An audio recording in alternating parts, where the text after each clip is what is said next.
Hello everyone, welcome to my YouTube channel. So our today's topic is intelligence यानी बुद्धिमत्ता. It is the ability to acquire knowledge and skills. यानी हम ज्ञान और किसी भी कौशल को ग्रहण करने में, उसको एक्वायर करने में हम कितने सक्षम हैं, वो हमारी बुद्धिमत्ता है.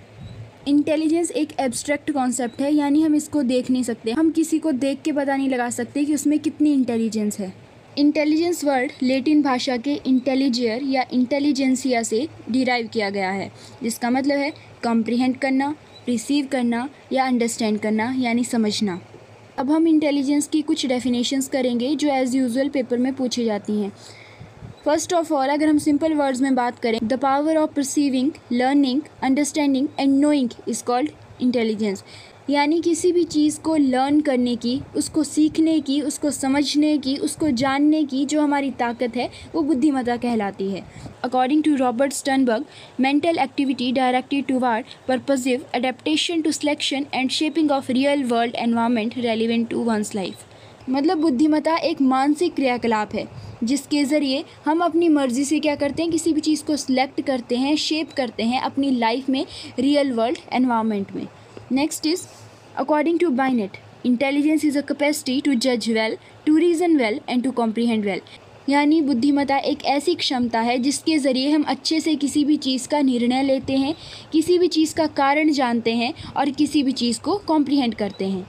According to Terman, intelligence is the capacity to form concept and grasp their significance. मतलब जब भी हमने कुछ सुना, हमने क्या किया, उसका अपने दिमाग में एक कंसेप्ट बना लिया कि ये चीज़ ऐसी है. उसके बाद हम क्या कर रहे हैं, उसका एक प्रॉपर निचोड़ निकाल पा रहे हैं, तो वो क्या है, बुद्धिमत्ता है. According to Pintner, intelligence is the ability of an individual to adapt well to new situation in life. यानी बुद्धिमत्ता किसी भी इंसान की एक ऐसी एबिलिटी है जिसके ज़रिए जो उसकी लाइफ में न्यू सिचुएशंस आ रही हैं, उनमें वो अडेप्ट कर पा रहा है. तो हम सिंपल वर्ड्स में बोल सकते हैं, intelligence is the ability to reason, to adapt and to learn. Next is theories of intelligence. तो मेनली हमारे पास 6 थ्योरीज ऑफ इंटेलिजेंस हैं. Unifactor theory, 2 factor theory, multi factor theory, triarchic theory, group factor theory and multiple intelligence theory. आपको इन theories में ज़्यादा deep नहीं जाना है, बस जो मेन चीज़ें हैं इनकी वो याद रखनी है, एंड कौन सी थ्योरी किस साइकोलॉजिस्ट ने दी वो चीज़ याद रखनी है बस. So first is unifactor theory.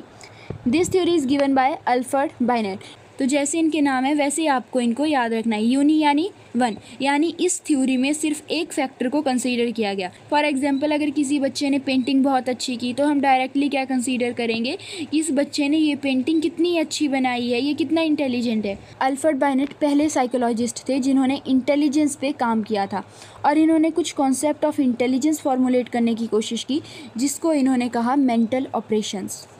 Next is 2 factor theory, यानी जहाँ पे 2 फैक्टर कंसीडर किए जाएंगे. तो this theory is given by Charles Spearman in 1927. ये बहुत बार पूछा जाता है तो इसको ध्यान रखें. एंड 2 फैक्टर इसमें थे, journal factor and specific factor. Journal factor को बोला जी फैक्टर, यानी इसमें मेंटल ऑपरेशंस इन्वॉल्व थे जो कि सब बच्चों में कॉमन होते हैं, जैसे बच्चे अपनी नॉर्मल रूटीन डेली फॉलो करते हैं. एंड स्पेसिफिक फैक्टर यानी एस फैक्टर, जो चीज़ किसी एक बच्चे में स्पेसिफिक है, जैसे कोई बच्चा बहुत अच्छा सिंगर है, कोई बच्चा बहुत अच्छा डांसर है, इस तरीके से. Next is triarchic theory. Tri यानी 3, मतलब इसमें 3 फैक्टर इन्वॉल्व हैं. This theory is given by Robert Sternberg in 1985. इसमें मेनली 3 डोमेन्स को कंसीडर किया गया, कॉम्पोनेंशियल, एक्सपेरिमेंशियल एंड कॉन्टेक्चुअल. तो कॉम्पोनेंशियल में हमारे पास आएगा कि जितनी भी हमारी एनालिटिकल थिंकिंग है, जैसे कोई बच्चा स्कूल में बहुत अच्छा स्कोर कर रहा है, एकेडमिक्स में बहुत अच्छा है. सेकंड इज़ एक्सपेरिमेंशियल, इसमें हमारे पास आ जाएगा क्रिएटिव इंटेलिजेंस. फॉर एग्जांपल, बच्चे ने अपने किसी पास्ट एक्सपीरियंस के ज़रिए जो उसकी लाइफ में आज प्रॉब्लम आई उसको सॉल्व कर दिया, तो हम उसको क्या मानेंगे, एक्सपेरिमेंशियल मानेंगे. नेक्स्ट इज़ कॉन्टेक्चुअल, यानी बच्चे में प्रैक्टिकल इंटेलिजेंस कितनी ज़्यादा है, बच्चा कैसे चीज़ों को प्रैक्टिकली सॉल्व कर रहा है, उनको कैसे प्रैक्टिकली एनालाइज कर रहा है. नेक्स्ट हमारे पास आता है मल्टी फैक्टर थ्योरी, यानी इसमें बहुत सारे फैक्टर्स इन्वॉल्व हैं. And this theory is given by Thorndike. इसमें बहुत सारे फैक्टर्स को कंसीडर किया गया है, जैसे किसी बच्चे की लैंग्वेज कैसी है, उसकी लिंग्विस्टिक स्किल कितनी अच्छी है, उसकी म्यूजिकल इंटेलिजेंस कितनी अच्छी है, उसकी इंटरपर्सनल स्किल्स कितनी अच्छी हैं, एट्सेट्रा. नेक्स्ट हमारे पास आता है ग्रुप फैक्टर थ्योरी. ग्रुप यानी समूह, मतलब हम बहुत सारे फैक्टर्स को या बहुत सारी एबिलिटीज़ का क्या कर रहे हैं, कि ग्रुप बना रहे हैं, तो उस बेसिस पे हम इंटेलिजेंस को देख रहे हैं. This theory is given by Thurstone, लेकिन इस थ्योरी को बाकी साइकोलॉजिस्ट ने सपोर्ट नहीं किया था। तो इसमें हम बहुत सारे इंडिविजुअल फैक्टर्स को या एबिलिटीज़ को लेंगे और उनका क्या करेंगे, एक ग्रुप बनाएंगे प्राइमरी मेंटल एबिलिटीज़ में। और वो फैक्टर्स हो सकते हैं हमारे verbal comprehension, word fluency, number facility, spatial visualisation, associative memory, perceptual speed and reasoning. And last is most important, multiple intelligence theory. This theory is given by Howard Gardner. और ये बहुत बार क्वेश्चन पूछा जाता है कि मल्टीपल इंटेलिजेंस थ्योरी किसने दी थी। So the answer is Howard Gardner. तो इसको याद रखने की एक सिंपल सी ट्रिक ये भी है कि जैसे एक बाग होता है, गार्डन होता है, तो वहाँ पे बहुत सारे यानी मल्टीपल फ्लावर्स होते हैं। तो मल्टीपल फ्लावर्स होते हैं एक गार्डन में, तो मल्टीपल इंटेलिजेंस थ्योरी किसने दी थी, गार्डनर ने दी थी। तो इसमें बात की गई कि इंटेलिजेंस यानी बुद्धिमत्ता का कोई एक पक्ष नहीं होता, वो बहुपक्षीय हो सकती है। किसी बच्चे में कोई एक तरह की इंटेलिजेंस होगी, किसी बच्चे में कोई दूसरी तरह की इंटेलिजेंस होगी। तो इन सब बातों को ध्यान में रखते हुए यहाँ पे 8 टाइप की इंटेलिजेंस को डिस्कस किया गया। So these are musical and rhythmic, visual and spatial, verbal and linguistic, logical and mathematical, bodily kinetics, interpersonal, intrapersonal and naturalistic. तो आपको मेनली यही याद रखना है कि कौन कौन सी इंटेलिजेंस की इन्होंने बात की थी। And one more important question is theory of primary multiple activity दी थी लुईस थर्स्टन ने, और इसी वजह से इसको लुईस थर्स्टन थ्योरी भी कहा जाता है। एंड इमोशनल इंटेलिजेंस को सबसे पहले डिस्कस किया था सॉल्वेरे एंड मेयर ने। तो हम कंक्लूड कर सकते हैं कि इंटेलिजेंस एक ऐसी एबिलिटी है जिसके ज़रिए हम लर्न कर सकते हैं, खुद को नई सिचुएशन में एडजस्ट कर सकते हैं एंड न्यू आइडियाज़ के बारे में सोच सकते हैं। एंड इसमें आपको मेनली याद रखना है थ्योरीज ऑफ इंटेलिजेंस। यूनिफैक्टर थ्योरी यानी जिसमें सिर्फ एक फैक्टर इन्वॉल्व होगा, और ये थ्योरी दी थी अल्फ्रेड बायनेट ने।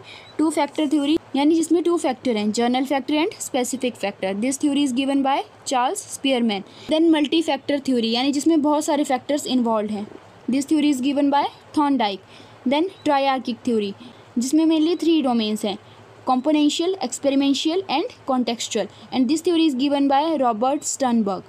Then group factor theory, this theory is given by Thurstone, लेकिन इसको ज़्यादा साइकोलॉजिस्ट ने सपोर्ट नहीं किया था। And last is multiple intelligence theory जिसमें 8 टाइप की इंटेलिजेंस की बात की गई, और ये थ्योरी दी थी हावर्ड गार्डनर ने। So that's all about today. Thank you.